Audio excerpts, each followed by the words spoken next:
সংবাদ যারা বহন করে তাদেরকে আমরা সাংবাদিক বলি। এই অর্থে নবীজি সাংবাদিক ছিলেন। আমরা যাকে আদর্শ নেতা হিসাবে মানি, মুহাম্মদুর রাসূলুল্লাহ সাল্লাল্লাহু আলাইহি ওয়াসাল্লাম, তাকে আল্লাহ যে নাম দিয়ে দুনিয়ায় পাঠিয়েছিলেন তার নাম নবী।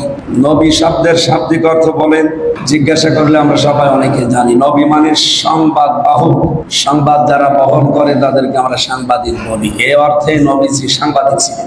আর আপনারা যেহেতু একেবারে ঘটে যাওয়া সংবাদগুলো সঙ্গে সঙ্গে দিতে চান, এজন্য আপনাদের সম্মানটা আরেকটু বেশি। আনিন নাবাইল আযীম, কোরআনে কারিমে আছে, আল্লাহ বলেন, হে নবী আপনি ওই মহান সংবাদের কথা মানুষকে জানান। এখানে নাবাইল আযীম মানে ব্রেকিং নিউজ। আমরা টেলিভিশনের নিউজ দিয়ে দেখি ঘটে যাওয়া সংবাদগুলো যাচ্ছে, এটা যারা কভার করে দেয় তাদেরকেই বলা হয় এই নাবাইল আযীম।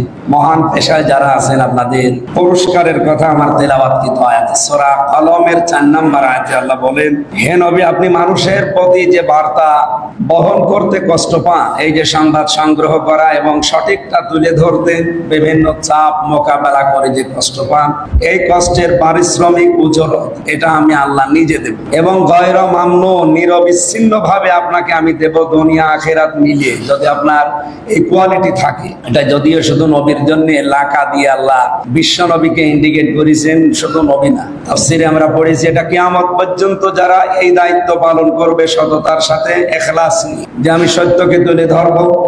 কারণ এই যে নিউজ NEWS, এটা আপনি দেখবেন ব্যাখ্যা করলে N দিয়ে আমি পেয়েছি নর্থ, E দিয়ে ইস্ট, এরপরে W দিয়ে ওয়েস্ট, S দিয়ে সাউথ।